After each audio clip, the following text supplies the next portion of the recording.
The house was so quiet I could hear my own breathing. That is not something you notice when you are young. When you are young, the house is always full of something.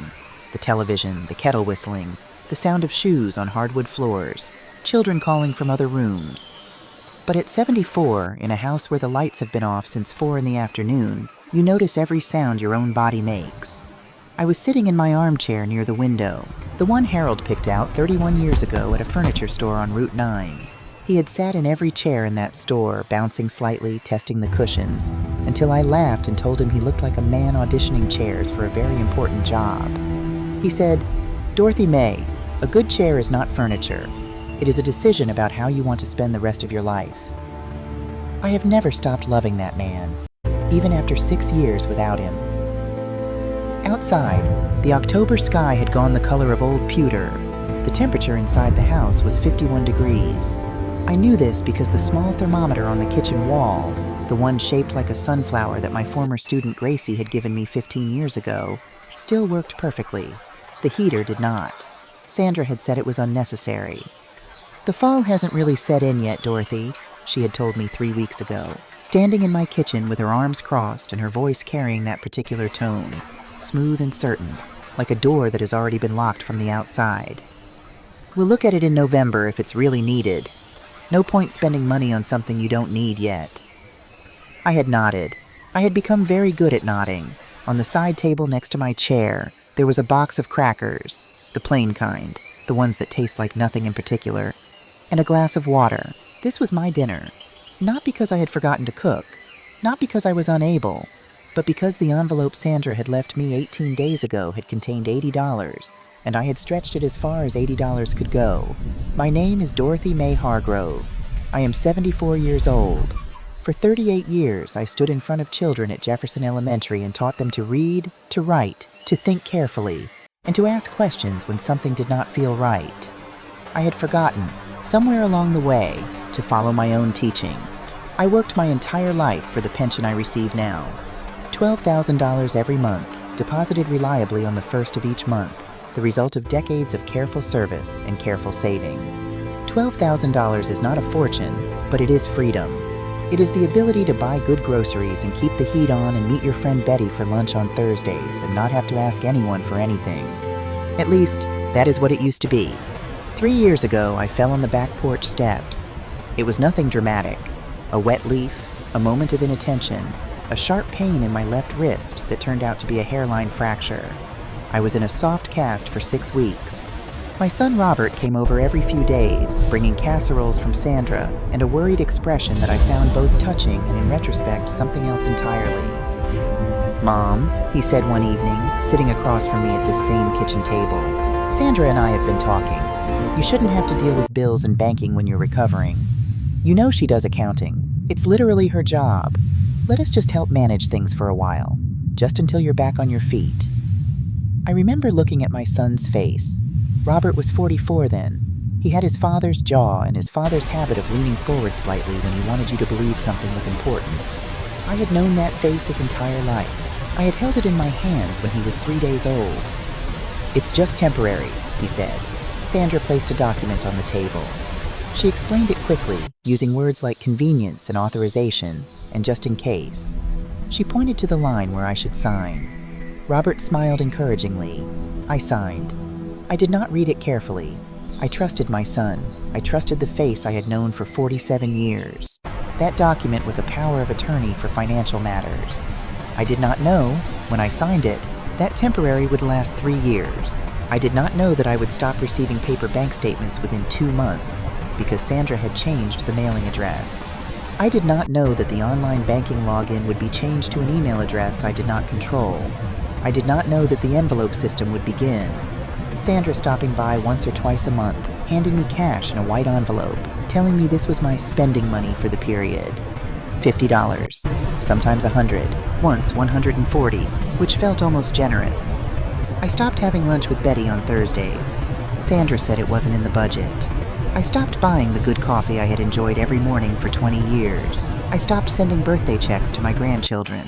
I told myself it was because my pension must have been smaller than I remembered. Taxes, deductions, perhaps I had miscalculated somewhere. I am a woman who balanced classroom budgets and managed a household through 2 recessions. But I stopped trusting my own arithmetic. And slowly, without quite realizing it was happening, I started sitting in the dark. The knock at the door came at 6:47 in the evening. I heard it and felt something cold move through me. Not the cold of the 51-degree room, but a different kind. The cold of being seen when you have stopped believing you deserve to be seen. Then I heard the key in the lock. Only 3 people had a key to this house: Robert, Sandra, and my granddaughter Lily. The door opened. The light in the entryway clicked on, then the lamp in the hallway, and then Lily was standing in the doorway of the living room, still in her coat, her dark hair pulled back, her eyes moving quickly around the room the way they always did when she was taking inventory of a situation. She was 28 years old, and she had her father Thomas's eyes. My firstborn, who had died 4 years ago in a car accident on a rain-slicked highway, leaving behind a daughter who had inherited every ounce of his quiet, steady intelligence. "Grandma," her voice was careful, "why are all the lights off?" "I was resting," I said. The lie came out smoothly. I had been telling small lies like that for months. I was resting. I wasn't hungry. I prefer the quiet. Lily did not move from the doorway for a moment. She looked at me. Really looked. The way young people rarely do with old people, as if they are actually seeing rather than just checking. And then she walked to the lamp beside my chair and turned it on. The light felt almost physical. I blinked. Lily's eyes went to the side table, the crackers, the glass of water. "Grandma," she said again, softer this time. "Is this your dinner?" I opened my mouth to explain, to say I wasn't very hungry, that I'd eaten earlier, that I was watching my weight, any of the small, comfortable lies that had become a second language to me. But I looked at my granddaughter's face, Thomas's eyes, serious and full of love, and I could not. "Yes," I said quietly.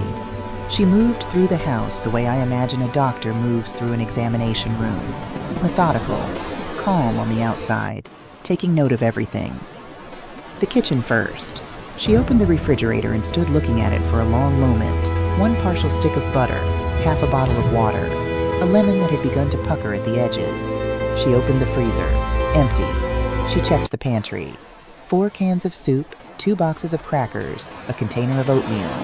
She opened the cabinet where I kept my medications. She stood very still. "Grandma, your blood pressure medication." She held up the empty orange bottle. "The refill date was 2 weeks ago." "I know," I said from the doorway. "I was going to ask Sandra to..." "To what?" Lily's voice was still gentle, but there was something underneath it now, something tightening. "To give you money to buy your own medication?" I didn't answer. She came back to the living room and sat on the ottoman in front of my chair.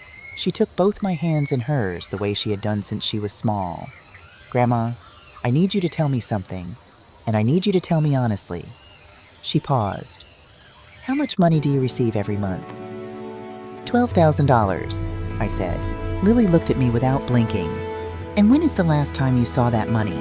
In your account? On a statement? Anything?" I thought about it. Really thought.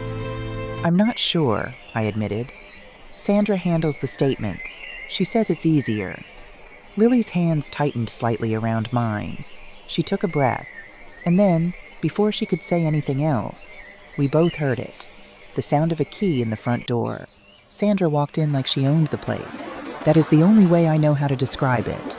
There was no hesitation at the door, no knock, no calling out. She simply entered, the way you enter a building you are responsible for, and she came down the hallway and stopped when she saw Lily sitting in front of me. For just a fraction of a second, so brief I might have imagined it, something shifted in Sandra's face. Then the smooth expression settled back into place like a mask finding its angle. "Lily," she said, with a smile that was perfectly calibrated. "What a nice surprise. I didn't know you were visiting." "I didn't know I needed to announce myself," Lily said pleasantly, "to visit my grandmother in her home." A small silence.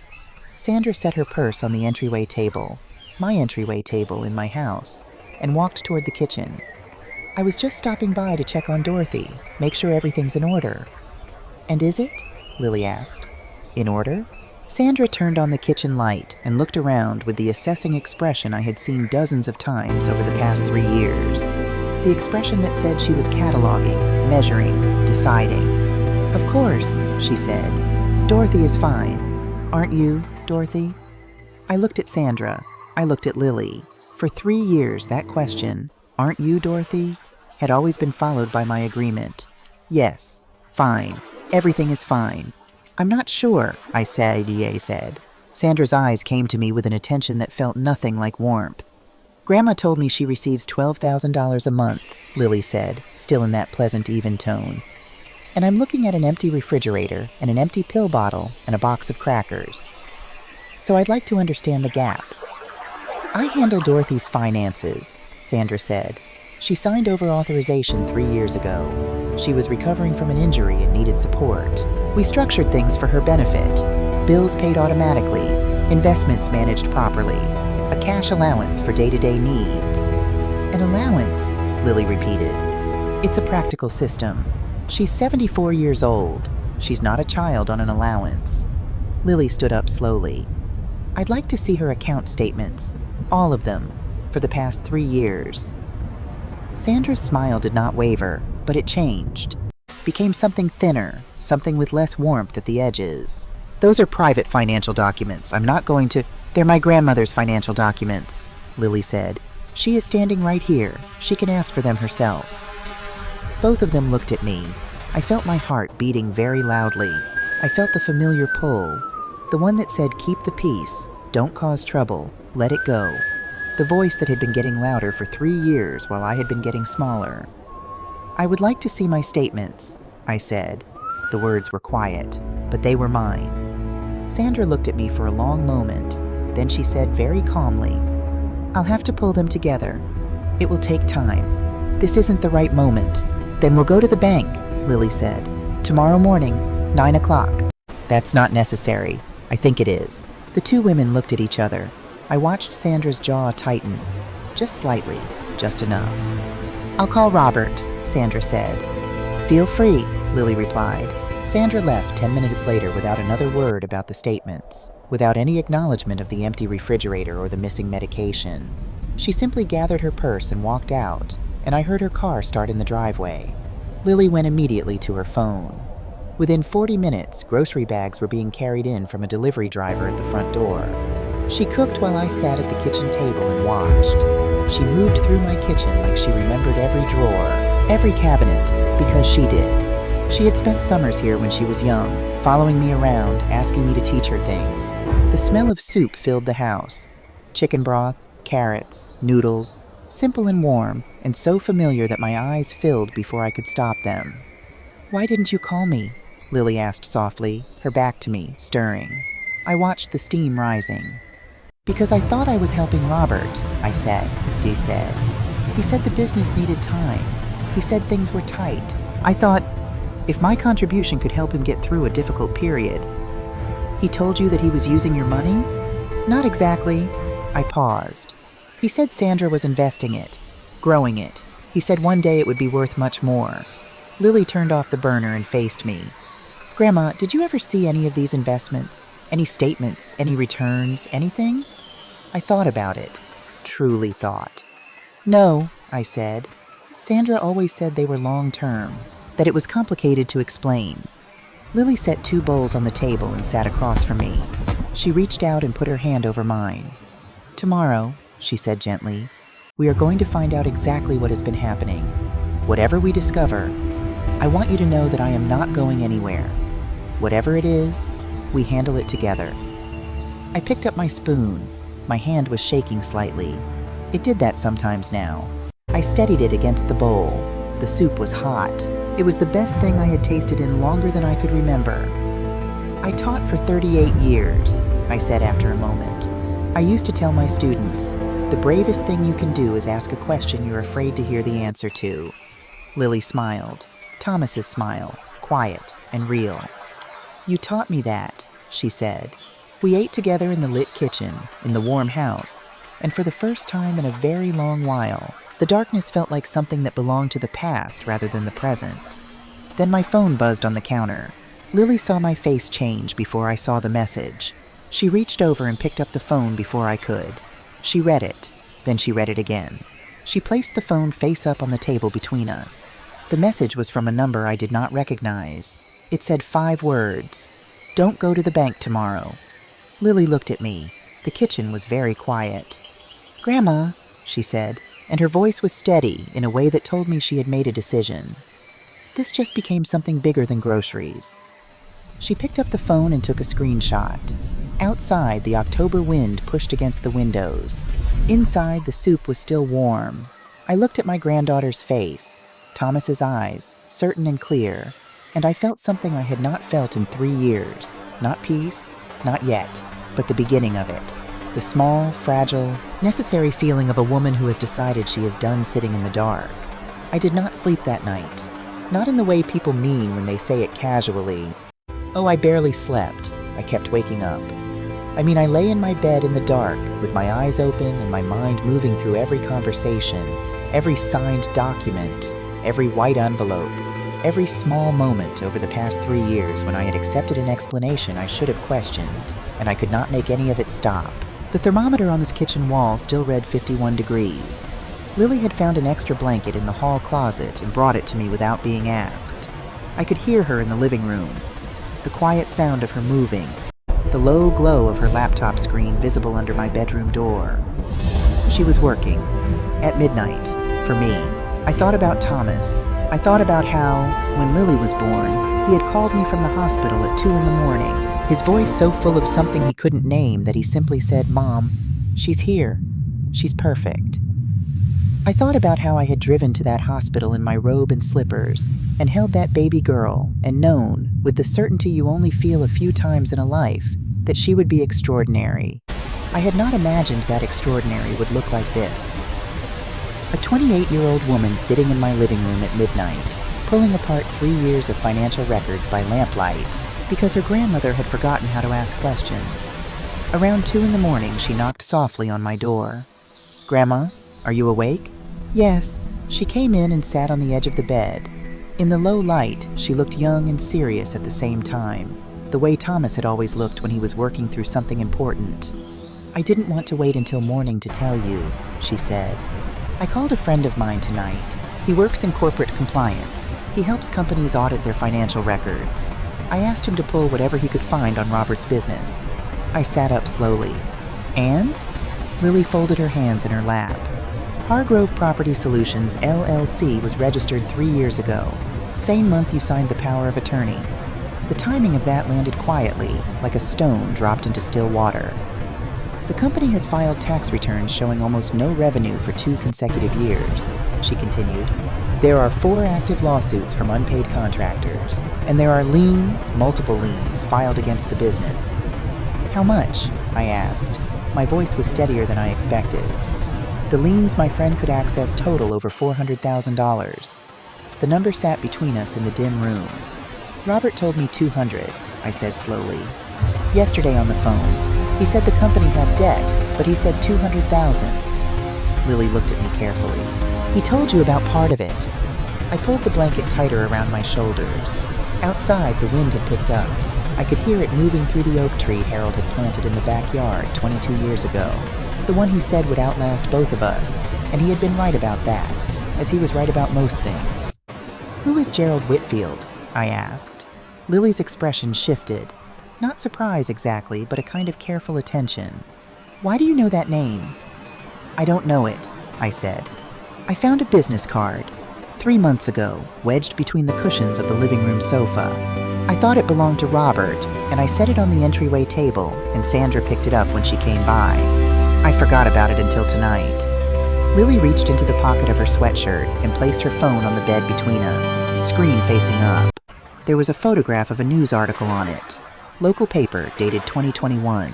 The headline read, "Columbus family files civil suit against financial advisor following elderly mother's home loss." The name in the article was Gerald Whitfield. "He's been investigated before," Lily said quietly. "The case in Columbus involved a similar pattern. An adult child with a struggling business, a parent with a reliable income, a power of attorney document, and Gerald Whitfield advising the family on, as he called it, asset restructuring." "See, what happened to the family?" "The mother lost her home. The son avoided criminal charges by cooperating. Whitfield settled out of court and kept his license. I looked at the ceiling of my bedroom, the same ceiling I had looked at for 31 years, the water stain near the window that Harold had always meant to fix and never gotten around to, the small crack above the closet door that appeared after a particularly cold winter 6 years ago.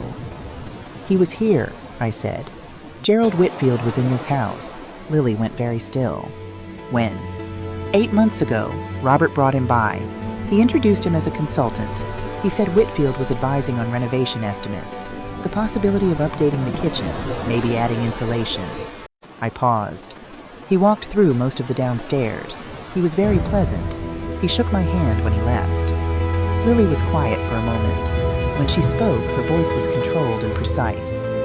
"Grandma, tomorrow at the bank, I need you to be prepared for the possibility that what we find is worse than either of us is expecting." I looked at my granddaughter's face.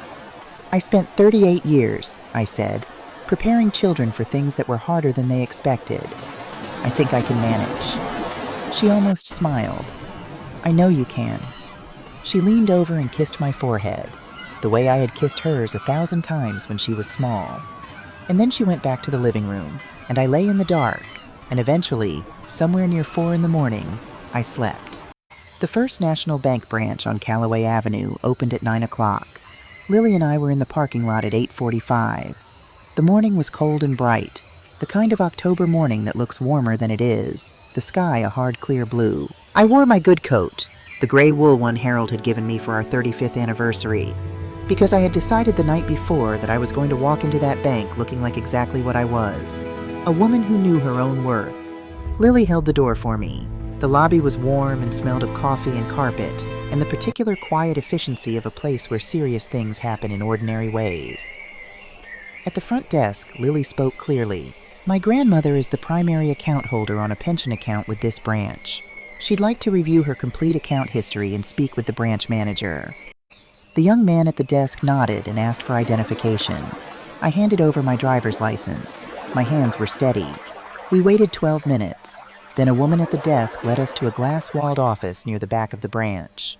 A man in a navy suit rose to meet us, mid-50s, silver-haired, with the careful manner of someone who had delivered difficult news before and had learned to do it with both honesty and kindness. "Mrs. Hargrove," he said, extending his hand. "I'm Paul Dennison, branch manager. Please, sit down. How can I help you today?" "I'd like to see my account," I said. "All of it. Every transaction for the past 3 years." Paul Dennison nodded and turned to his computer. He typed. He clicked. He paused. He typed again. The pause that followed was not long, perhaps 15 seconds. But in those 15 seconds, I watched his face with the attention of a woman who had spent her career reading the faces of children who were trying not to show what they knew. And I saw what he was seeing before he said a word. "Mrs. Hargrove," he began carefully. "I want to make sure I'm reading this correctly before I—" "Please," I said. "Just tell me." He turned the monitor slightly so we could see it from across the desk. The screen showed a transaction history, column after column of transfers, regular, substantial, all flowing in the same direction, out, into an account labeled Hargrove Property Solutions, LLC.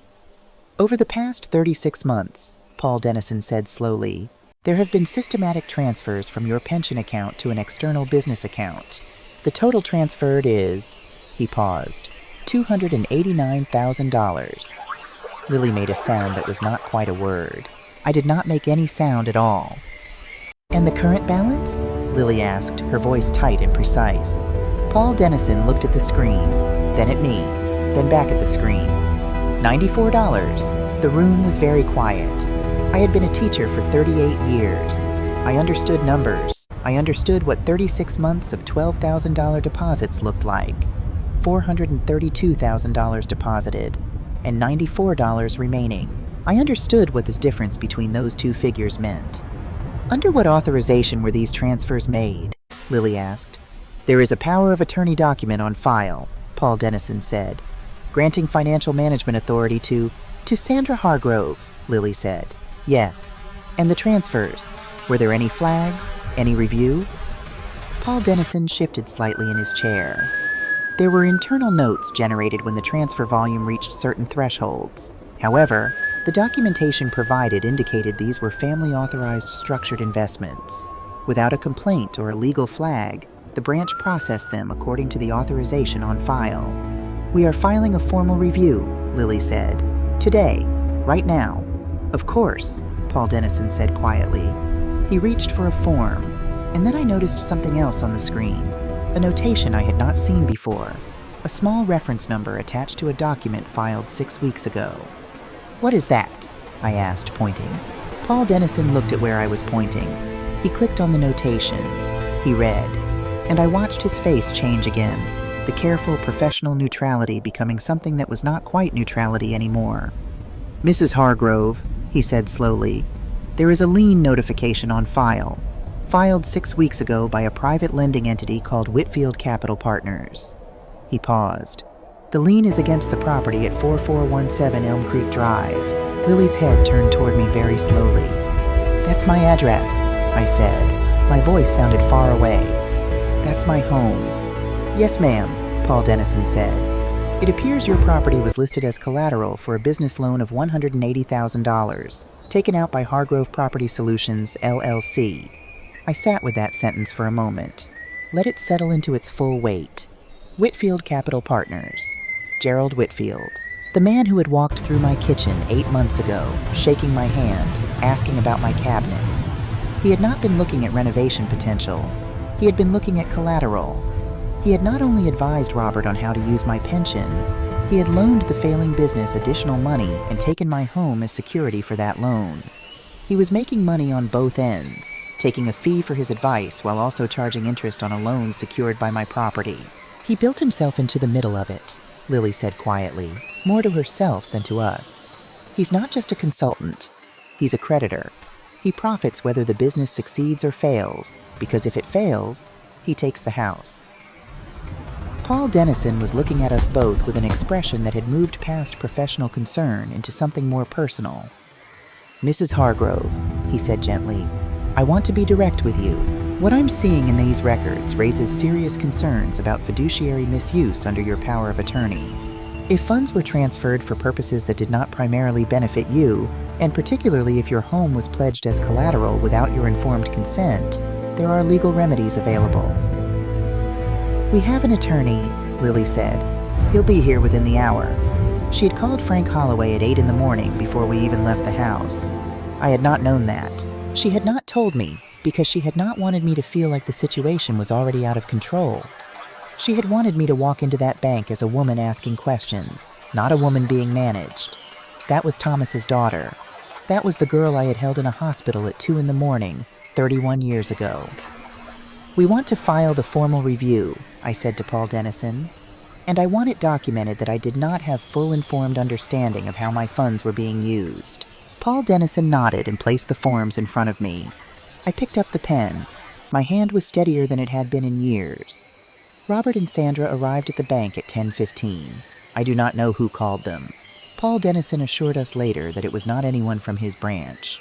But they arrived, Robert in a jacket he'd pulled on over what appeared to be yesterday's shirt, Sandra composed and unreadable in her dark coat, and they were brought to the conference room where Lily and I were waiting with Frank Holloway.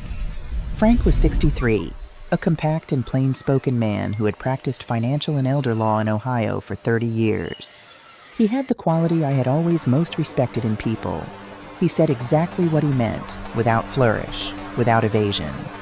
Robert looked at me, and the expression on his face was not the face of a man caught in a crime. It was the face of a man who was drowning, and had known for a long time that he was drowning, and had told himself every single day that tomorrow he would reach the surface.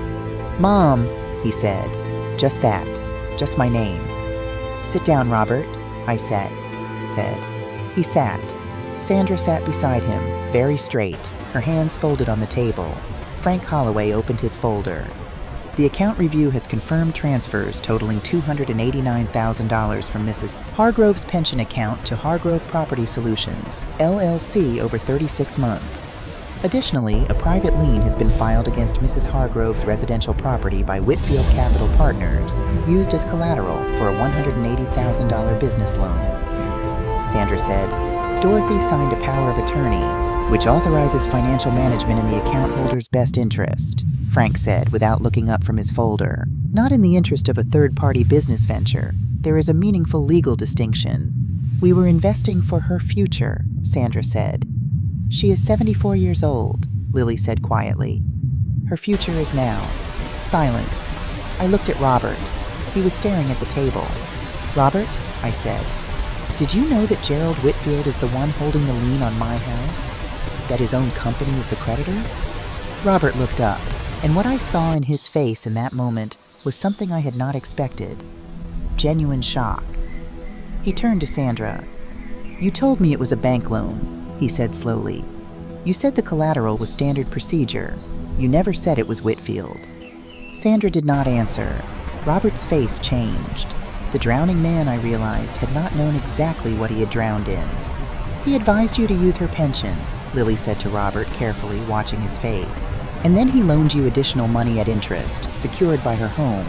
He profits from the advice fee, and he profits if the loan defaults. He's positioned himself to win regardless of what happens to your business. Robert stared at the table for a long moment. Then he said very quietly, I trusted him. And in that sentence, those 3 words, I heard something I recognized, because they were the same 3 words I had said to myself every day for 3 years about Robert. I trusted him. We had both been standing in the dark. Robert had simply been standing in a different room of it. Frank Holloway laid out the next steps with the quiet efficiency of a man who had navigated situations like this before. The formal review would trigger a freeze on transfers from my account. Legal notification would be sent to Whitfield Capital Partners regarding the disputed lien. The power of attorney document would be flagged pending investigation of fiduciary compliance. Sandra reached across the table and touched Robert's arm. He looked at her hand. Then he moved his arm away. It was a small gesture, but in that conference room, with the morning light coming in through the high windows, it was the moment I understood that this family was fracturing. Not because of me, not because of Lily, not because of the truth being spoken aloud. It was fracturing because the truth had always been there, and the weight of holding it together for this long had finally become more than the structure could bear. Robert, Frank said, if you're willing to provide documentation, emails, contracts, financial records relating to Whitfield's advisory role, it may significantly affect how liability is apportioned in the review. Robert was quiet for a moment.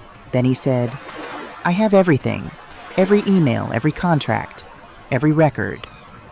Sandra's composure cracked, just slightly, just at the edges. Robert, she is my mother, he said, and his voice broke on the last word. He did not look at Sandra. He looked at me. She is my mother, and I put her in a house with no heat and no food and no medication, and I told myself it was temporary. I told myself every single month that I was going to fix it before she noticed. Before I noticed, I said softly. He looked at me. His eyes were full. As if I was not supposed to notice, I said. As if the correct outcome was that your mother never knew. He didn't answer, because there was no answer to that. There was only the truth of it, sitting in the room with all of us. I folded my hands on the table. I'm not here to destroy you, Robert, I said. I'm here because I have the right to know what is happening in my own life. And because somewhere along the way, I forgot that I had that right. Robert wiped his eyes with the back of his hand. Outside the conference room windows, the October sun was high and bright. People were walking through the bank lobby, conducting ordinary business, carrying on with ordinary days. My phone buzzed on the table. Another message. Unknown number. This time it said, "You should have stayed home." Lily picked up my phone, read it, and placed it in front of Frank Holloway without a word. Frank looked at it. "We're adding this to the documentation," he said. "Mrs. Hargrove, are you aware of anyone who might be attempting to intimidate you into withdrawing this review?" I thought of Gerald Whitfield's calm smile, the way he had walked through my kitchen and looked at my walls. "Yes," I said. "I think I am." Frank nodded. He made a note, and then he looked at me. Really looked, the way Paul Dennison had, the way Lily always did. And he said simply, "You're doing the right thing, Mrs. Hargrove." I picked up the pen again. I signed the review forms. All of them. My name was shaky on the paper, but it was my name. And this time, I knew exactly what I was signing. We were in Lily's car, pulling out of the bank parking lot, when I looked back through the window at the building behind us. 36 months, $289,000, $94 remaining, a lien on my home. I had walked into that building as a woman who was still not entirely sure she deserved to ask questions. I was leaving it as something else. "Grandma," Lily said, eyes on the road. "How are you feeling?" I thought about it honestly. "Frightened," I said, and awake, both at the same time. She reached over and put her hand briefly over mine. "That's exactly the right way to feel," she said. We drove home through the bright October morning, and when Lily turned onto Elm Creek Drive and I saw my house, the oak tree in the backyard, the porch where I had sat on summer evenings for 31 years, I felt something rise in my chest that was not grief and not anger.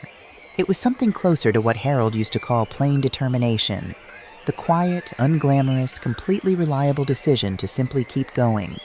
My house, my money, my life, not yet safe, not yet resolved, but mine. And then Lily said very quietly, "Grandma, the front door is open." I looked. She was right. The front door was open 3 inches. Not swinging, not broken, just open, the way a door is left when someone has passed through it recently and did not bother to pull it shut behind them. The way a door is left by someone who does not expect to be questioned about being there. Lily put the car in park. She said, "Stay here," in the voice Thomas used to use when he meant it absolutely. I did not stay. I followed her up the porch steps, slowly, my hand on the railing Harold had installed the summer before he got sick.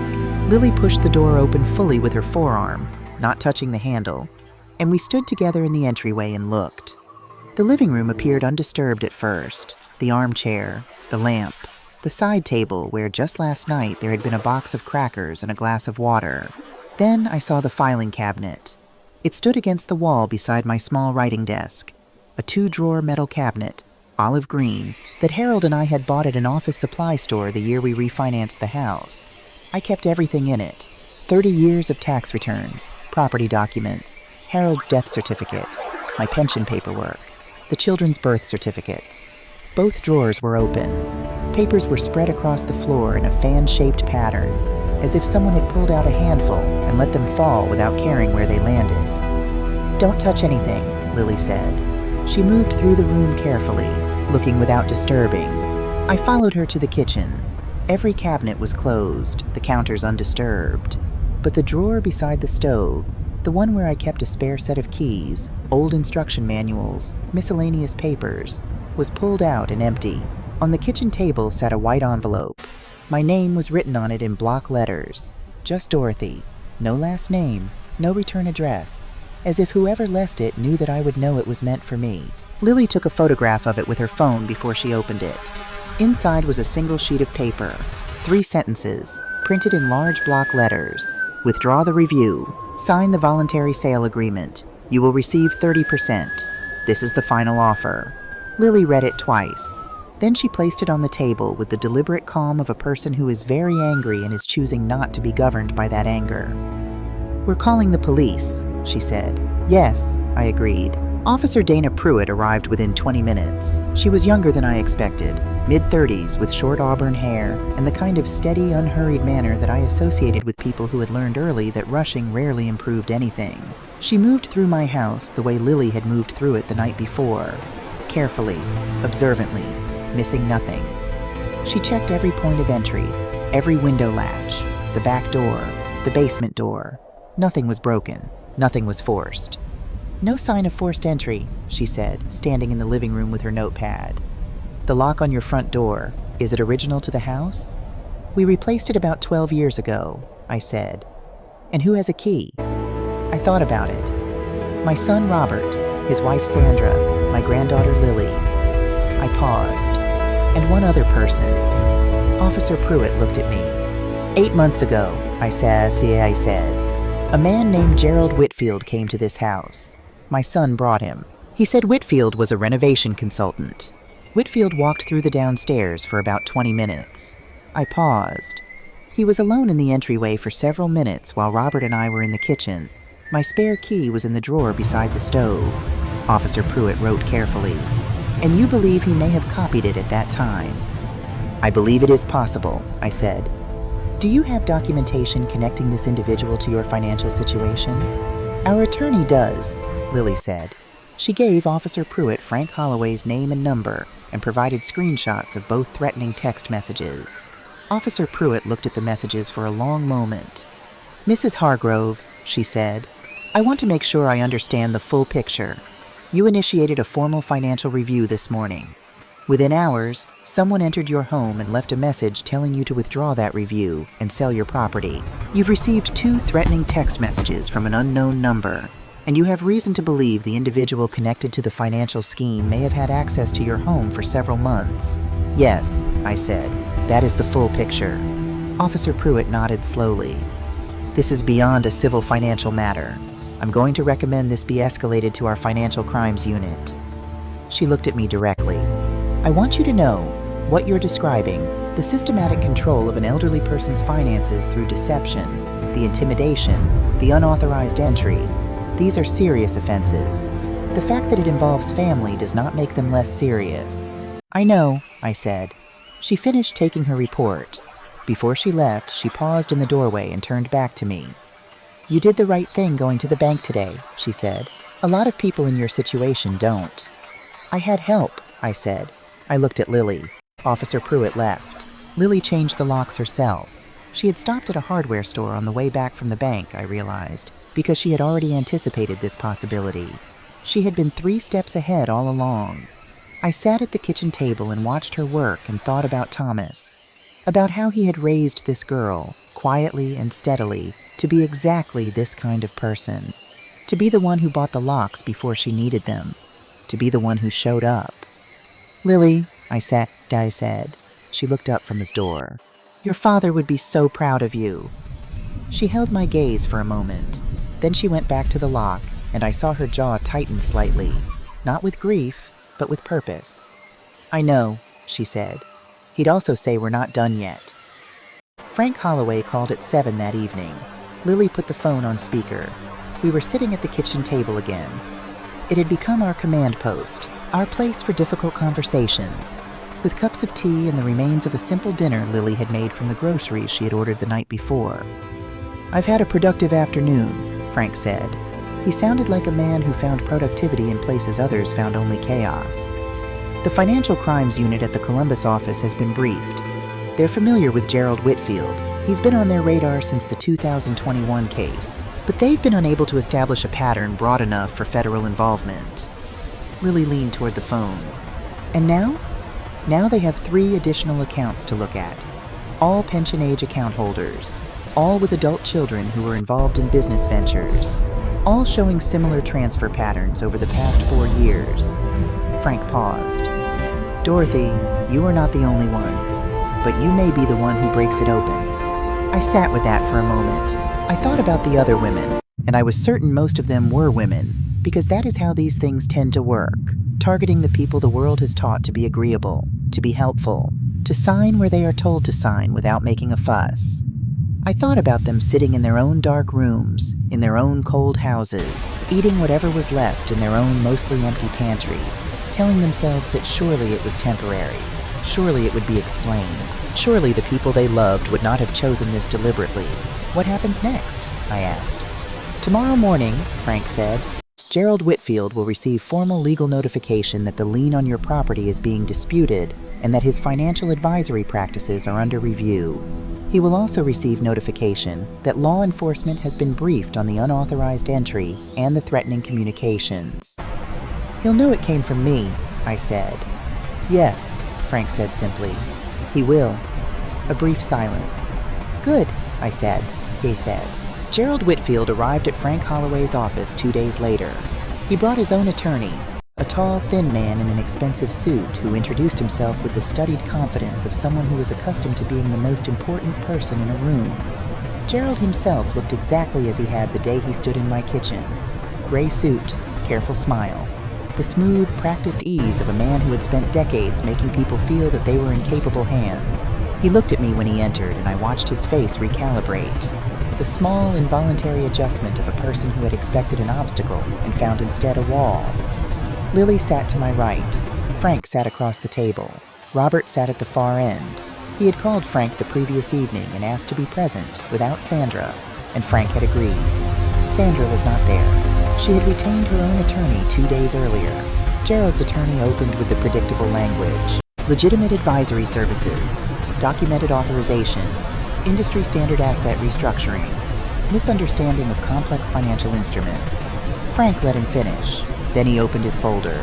Whitfield Capital Partners, Frank said, received a total of $63,000 in advisory fees from Hargrove Property Solutions LLC over 28 months. Whitfield Capital Partners simultaneously holds a $180,000 note secured by Mrs. Hargrove's residential property, on which interest payments of 11% annually have been accruing. Frank looked up. Mr. Whitfield was simultaneously a paid advisor to the business and its primary creditor. He had a direct financial interest in the business's continued operation and a secured claim against the family home if it failed. Mrs. Hargrove was never informed of this conflict of interest. Gerald's attorney began to speak. "I'm not finished," Frank said pleasantly. "The Ohio Division of Financial Institutions has received a formal complaint referencing similar advisory structures involving 3 additional clients, all retired, all with pension-dependent incomes, all showing systematic fund transfers to businesses in which Mr. Whitfield held advisory roles and subsequently became a creditor. The division has opened a preliminary inquiry." The room was quiet. Gerald's attorney leaned over and spoke quietly in his client's ear. Gerald Whitfield looked at the table, and then he did what I had half expected him to do and half dreaded. He looked up at me directly, and he used the voice, the warm, reasonable, sympathetic voice that I imagined had worked on many people before me. "Dorothy," he said, "I understand this feels overwhelming. I want you to know that nothing I did was intended to harm you. Robert came to me in a desperate situation. I tried to help a family. Things became more complicated than any of us anticipated, but my intention was always Mr. Whitfield." My voice was not loud. It did not need to be. The room went still. I straightened in my chair. I put both hands flat on the table. These hands that had written on 1,000 blackboards, held 1,000 small shoulders, steadied 1,000 uncertain children through their first attempts at something difficult. "I taught school for 38 years, I said. I taught children as young as 5 to understand the difference between a mistake and a choice. A mistake is when you do not know better. A choice is when you do." Gerald Whitfield said nothing. "You knew," I said. "You knew the conflict of interest when you accepted the advisory fee and simultaneously structured yourself as the creditor. You knew when you walked through my house and looked at my walls and assessed my property's value. You knew when you advised my son to use my pension without ensuring I understood the risk to my home. You knew when your associate sent threatening messages to a 74-year-old woman after she went to her bank and asked a simple question." His attorney put a hand on Gerald's arm. "I am not asking you for an apology," I continued. "I am telling you who I am, so that you understand clearly what you chose to do." I looked at him steadily. "You chose to walk into my home and shake my hand and look me in the eye and build a structure around my life that depended on me never asking questions. You counted on me being agreeable. You counted on me being old and trusting and too polite to make trouble." I paused. "You miscounted," I said. The silence that followed was long enough that Lily reached over and put her hand over mine. Gerald Whitfield's attorney said something quiet into his client's ear. Gerald looked at the table, and then Robert from the far end of the table said, "I have everything. Every email, every meeting note, every contract." His voice was flat and tired and entirely certain. "Everything showing that you advised me to use my mother's funds, that you structured the collateral agreement, that you directed the transfer schedule, all of it." Gerald's attorney looked at his client. Gerald looked at Robert. "You told me," Robert said slowly, "that if things ever became difficult, the documentation could be structured so the liability fell on the family. You said that was the protection I was paying for." He paused. "I have the email where you said that, word for word." The air in the room changed. Frank Holloway closed his folder with a small, deliberate click. "I think," Frank said pleasantly, "that we're done here." The weeks that followed were not simple. I want to be honest about that, because the stories we tell about these things sometimes make the resolution sound clean. A villain exposed, a wrong righted, and then life resuming its previous shape. That is not how it was. The Ohio Division of Financial Institutions opened a formal investigation into Gerald Whitfield and Whitfield Capital Partners. The investigation encompassed 4 clients, 2 states, and a financial advisory career stretching back nearly 15 years. It would take months. The lien on my house was challenged in court on the grounds of undisclosed conflict of interest and lack of informed consent. Frank filed for an emergency injunction to prevent any foreclosure action while the investigation proceeded. The court granted it. My power of attorney was formally revoked. My account access was restored with independent oversight. A neutral financial manager appointed by the court, who sent me complete statements every month and required my direct approval for any transfer above $500. The first statement I received, I read every line, every single one. It took me an hour and a half, and I did not mind at all. Sandra retained her attorney and said very little publicly. The investigation into her role in the transfers was ongoing. Her marriage to Robert did not survive the autumn. Robert came to my house alone on a Tuesday afternoon in November. The oak tree in the backyard had lost most of its leaves. I made coffee and we sat at the kitchen table. The same table where he had sat 47 years ago doing homework. The same table where he had held my hands and told me he needed my help. The same table where I had signed a document I did not read. He looked smaller than I had ever seen him. Not weak. I want to be precise about the difference. Not broken, just humbled. The way a person looks when they have stopped pretending to be something they were not. "Mom," he said, "I don't know where to start." "Then start at the beginning," I said. Not to explain, just to tell the truth. He told the truth. It took 2 hours. He told me about the business and how quickly it had started failing, and how the failure had terrified him in a way that had nothing to do with money and everything to do with what he believed failure said about him. He told me about Gerald Whitfield, who had presented himself as a solution at precisely the moment Robert was most desperate for one. He told me how each month he had told himself that the next month would be the one where it turned around, the one where he could repay everything, and I would never need to know. "I thought I was protecting you," he said, "from knowing I had failed." "You were protecting yourself," I sadly said. Not unkindly, just accurately. He nodded. "Yes." "Robert," I said, "I have watched you your entire life. I watched you fail spelling tests and fall off bicycles and lose baseball games and not get into the first college you applied to. I watched you fail at a dozen things and try again." I paused. Failure was never the thing I was afraid of seeing in you. "What were you afraid of?" he asked. "That," I said quietly. "A man who was so afraid of being seen failing that he disappeared himself and took me with him." He was quiet for a long time. "Can you forgive me?" he asked. I looked at my son, the jaw that was Harold's jaw, the hands that I had held crossing streets 30 years ago. "Forgiveness isn't something I can hand you at a kitchen table," I said. "It's something you build, the same way trust is built, one honest day at a time." He nodded. He did not argue. He did not ask for more than that. That was how I knew he was finally telling the truth. The investigation concluded the following spring. Gerald Whitfield surrendered his financial advisory license and reached a settlement with the 4 affected families that included partial restitution. Criminal charges were referred by the Division of Financial Institutions. He entered a plea agreement that included 3 years of supervised probation, mandatory financial restitution, and a permanent bar from the financial advisory industry in Ohio. Of the $289,000 transferred from my account, $162,000 was recovered through the legal process, from the settlement, from frozen business accounts, from the restitution order. It was not everything. It was not the full 3 years, but it was real, and it was mine. And it came with a court document confirming that what had been done was wrong. The lien on my house was dissolved. I stood in Frank Holloway's office the day the final documents were signed, and I held the paper in my hands, the one that said my home was mine, clear and unencumbered. And I thought about Harold planting that oak tree in the backyard and saying it would outlast both of us. He had been right about that, too. On a Saturday morning in late April, I sat at my kitchen table with the window open for the first time since the previous spring. The yard was beginning to green. The oak tree was budding. The thermometer on the wall, the sunflower one that Gracie had given me, that had kept working faithfully through everything, read 64 degrees. The refrigerator behind me was full. Not extravagantly, not wastefully, but fully and completely and in the way that a refrigerator should be, with food for a week, with the good coffee I had missed for 3 years, with the small particular things that made a house feel like it belonged to the person living in it. My bank statement was on the table in front of me.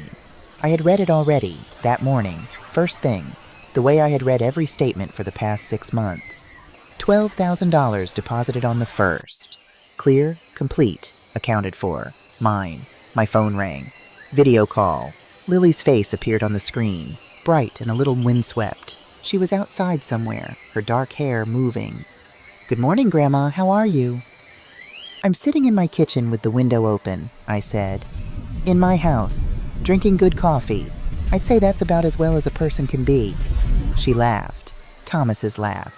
We talked for 20 minutes about ordinary things. Her work, the weather, a book she was reading, whether I had called Betty Osgood about resuming their Thursday lunches. I had. Betty had cried a little, and then laughed and said she had saved my seat. After we hung up, I sat for a while in the quiet. I thought about the night Lily had walked into my dark house and turned the lights on. I thought about the bowl of soup. I thought about sitting in that bank office and watching Paul Dennison's face change as the screen showed him what 3 years of silence had cost. I thought about standing across the table from Gerald Whitfield and saying the words I said without raising my voice. I thought about the woman who had sat in this same chair 6 months ago, in the dark, eating crackers, telling herself that surely it was temporary, that surely she did not deserve to ask questions. That woman had frightened me, not because of what had been done to her, but because of how willingly she had made herself small, how thoroughly she had learned, over 3 quiet years, to take up less space, ask for less, expect less, until she was barely visible even to herself.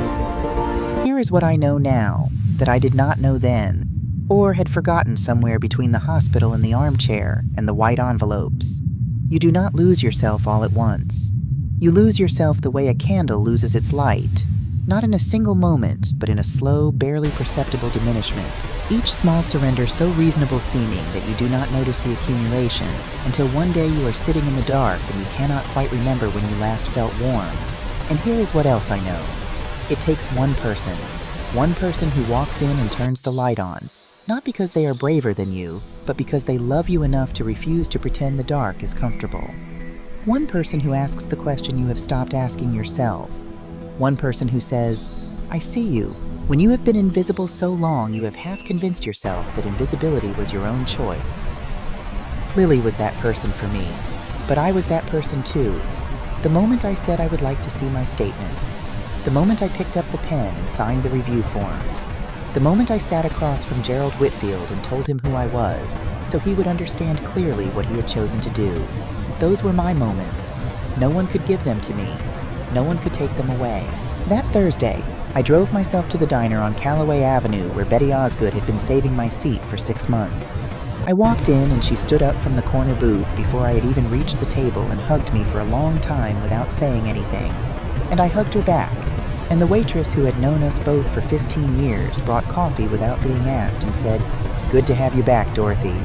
And that was all that needed to be said. We ate, we talked, we laughed about small things and a few large ones. We stayed for 2 hours, the way we always had. When I got home, I parked in the driveway and sat in the car for a moment before going inside, looking at the house, the porch, the oak tree just visible around the back corner, the front door with its new lock, my house, my life, my $12,000 a month in my account, visible on a statement I could read anytime I chose. Not because someone gave it back to me, because I asked for it. Because I walked into a bank on a cold October morning with my good coat on and my granddaughter beside me and said, "I would like to see my account." All of it. Every transaction. 5 words that changed everything. Or rather, 5 words that changed nothing about who I had always been and changed everything about who I had been allowing myself to become. I went inside. I turned on every light. The house was warm. If you are watching this, and somewhere in this story you recognized someone, a mother, a grandmother, a neighbor, a friend, who has grown quieter than she used to be, who has stopped coming to lunches, who speaks about her own finances with an uncertainty that does not match the woman you know her to be, ask her one question. Just one. When is the last time you looked at your own account? You may be the person who turns the light on, and if you are the one sitting in the dark, if you are Dorothy, if you have been Dorothy for longer than you want to admit, you have not lost yourself. You have only misplaced yourself, temporarily, in the lives of people who needed you to stay small. You are allowed to take up space. You are allowed to ask questions. You are allowed to say, in a quiet voice that does not need to be loud to be powerful, "I would like to see my account." That is where it begins. Not with a fight, not with anger, just with a woman, and the truth, and a single clear question she finally decided she deserved the answer to.